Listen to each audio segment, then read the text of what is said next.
Now that we know what Monero is and why it's so anonymous, in this lecture I want to talk about how we can buy Monero anonymously. Now this task was much more challenging when we were talking about Bitcoin because, as mentioned before, Bitcoin's ledger or the blockchain is entirely public. Therefore, if our identity is linked to an address, any transaction sent to and from this address will be linked to our identity. This is not the case with Monero. As mentioned in the previous lecture, Monero uses ring signatures to hide the source of funds and stealth addresses to hide the receiver. Therefore, if the blockchain is analyzed, there will be no useful information regarding the senders and the receivers. Not only that, even the sender, once the money is sent from the sender doesn't really know where the money is going, again due to the use of stealth addresses, which are not the real address. So when you give a receiving address to a sender, this address is only used once and it's not your real actual address. It's only an address to be used for a transaction. Therefore, if you think of it, you can actually buy Monero using any method, and this method will be much more anonymous than using Bitcoins. So even if you verify your identity when buying Monero, once you transfer your coins from the website that you bought it to your own local wallet, this money becomes untraceable and unlinkable to the account that you used to buy Monero. The only way that this can be linked to you is if you make a mistake, an OPSEC mistake, and someone hacks into your computer, or if you're forced by a law enforcement agency to give information about where you use that Monero. So they'll be able to see that you bought Monero on X website, but they won't know which wallet this Monero went to and what it was used for unless you go ahead and give them the information yourself. With that being said, there are some methods that would be more private and more anonymous because sometimes we just don't want to share our identity and our private information with online websites. Even if this identity will not be linked to our wallet, it's just not ideal. What if that website gets hacked? What about the employees working in it? And the list goes on, again, similar to any privacy concern. So, just like Bitcoin, the most anonymous way of getting Monero is to mine it yourself. Use a powerful computer, help maintain the Monero blockchain, and with doing that you will be awarded XMR or Monero coins, and then use that to purchase or send funds to friends and family. Now doing that is not simple. I can actually make a full course on that, and it's not feasible to everybody. That's why I'm not gonna cover it in this course. The other option is, again, something that we discussed when we were buying Bitcoins, is to use an exchange. So you can use any exchange you want. Like I said, even if the exchange requires you to verify your identity, that's fine, because once the funds leave the exchange, they will be untraceable and they won't be able to link your actual identity to your Monero wallet. Not only that, but some exchanges will not even require you to verify your identity if you're buying small amounts. Now, these exchanges change their policies all the time, so the ones that don't require identity verification now will probably require it in the future, and others that require it right now might not require it. Therefore, the best thing to do is to come to Get Monero, go to exchanges. I will include this link in the resources of this lecture, and go over them, see which ones are allowing people to buy Monero without verifying identity. And if you can't find any, again, it's okay to verify your identity and buy Monero, because like I said, your identity will still not be linkable to your wallet. Some popular ones in here are Bittrex, Binance, BISC, and Bitfinex. Now, there are other good ones here. Like I said, go over them, read their policy before using them, but most of the ones that are listed here are pretty good anyway. And using them is very, very easy. It's usually the same. You click on the website, you sign up, you buy Monero, and then you transfer it to your wallet. And I will explain how to transfer funds to and from your wallet in the next lectures. I'm not going to cover that though, because like I said, it is not ideal. At the end of the day, you still might have to verify your identity, and even though it's not linked to your wallet, a lot of us might not want to share our identity with third-party websites.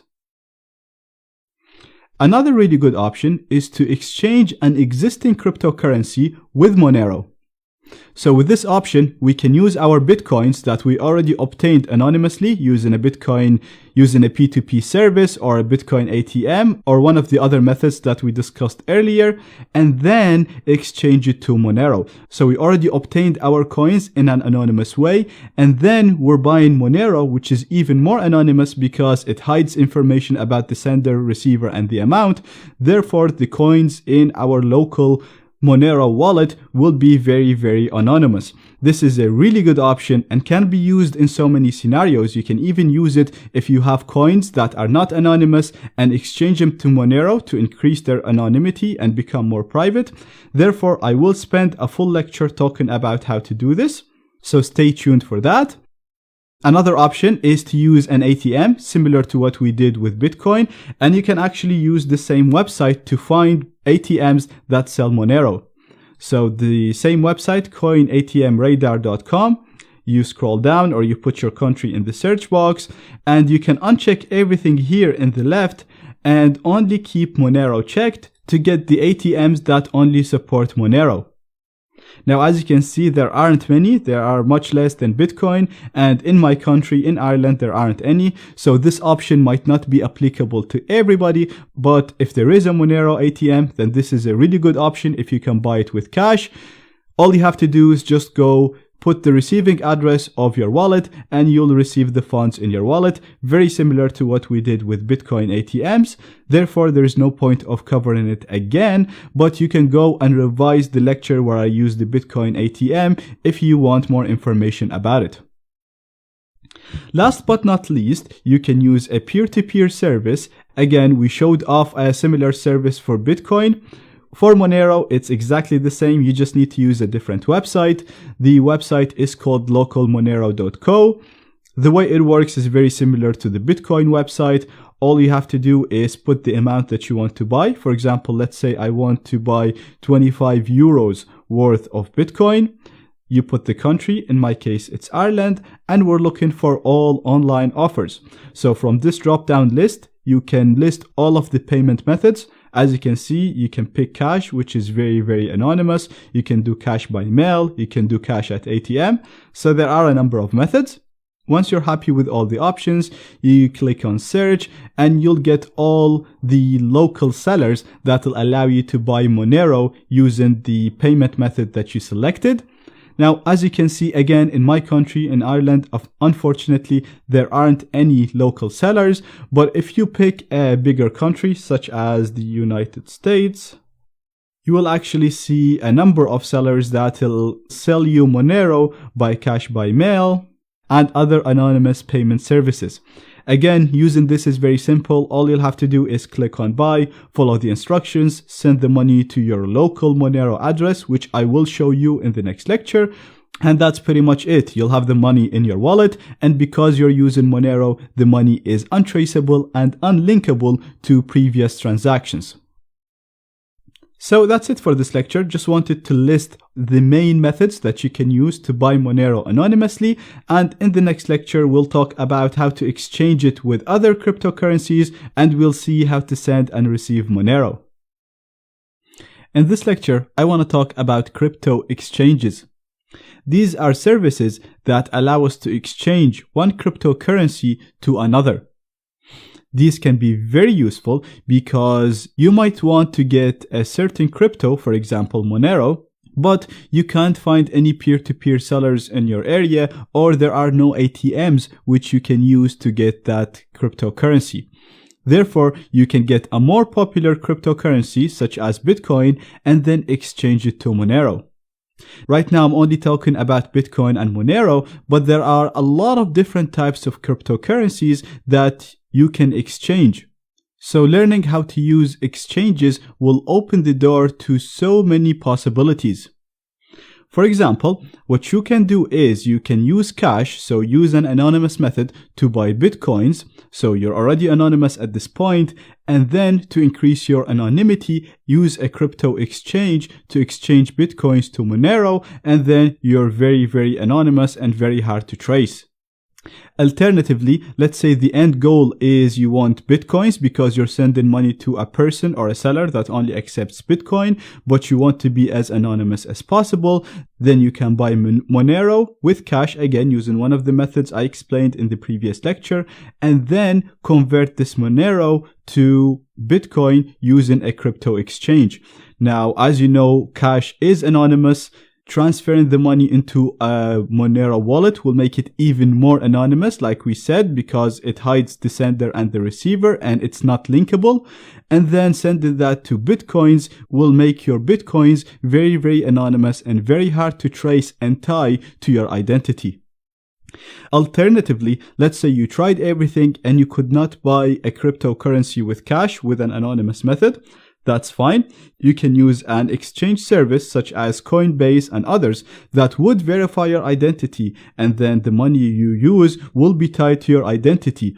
But you transfer that money to a Monero wallet. Again, once you do that, that link is broken because Monero hides the sender and the receiver using ring signatures and stealth addresses. Therefore, once you send that money to a Bitcoin wallet, it's very anonymous, and the Bitcoin address that you're going to use will not be linked to your identity, even though you verified your identity when you bought the cryptocurrency, when you bought Monero for the first time. You can do the same, again, use a service that verifies your identity because these are available in everywhere in the world, so you can always use them as a last resort. And again, buy bitcoins. Now at this stage, the Bitcoin address will be linked to your identity because Bitcoin is not anonymous.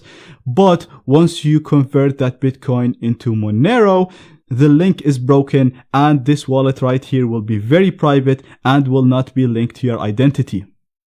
All of this is possible thanks to exchange services that allow us exchange one cryptocurrency to another, and the anonymity is possible because of the way Monero is implemented, because of the way it uses ring signatures and stealth addresses. Now, to go even one step further and become very, very anonymous, what you can do is you can use what's known as churning, and basically whenever money arrives into a Monero wallet, you can transfer it between multiple Monero wallets before sending it to another place or before converting it to another currency, or you can literally send the money to the same wallet. Again, with Monero, sender and the receiver are not linked, so every time you send money from one address to another, even if you're sending it to the same wallet, that increases the distance between the wallet and the source of the funds, therefore making it very, very difficult to trace. So, in order to be able to do all of this, you'll have to use a crypto exchange. Now, there are a number of crypto exchanges. If you just go on Google and type crypto exchange, you'll get a lot of services. If you go to Get Monero Community, you will see a number of services here as well, and I will include this in the resources of this lecture. And like I said, the policies of these services change often, so always stay updated on what's new, always stay updated to see which ones will require to register and verify ID or not. But at the time of recording this lecture, a really good service is Morph Token right here. It doesn't require us to sign up, and it doesn't require ID verification. Using these services is pretty much the same. Therefore, in the next lecture, I'm going to show you how to use this one just as an example, but you'll be able to apply the same steps when using other similar services.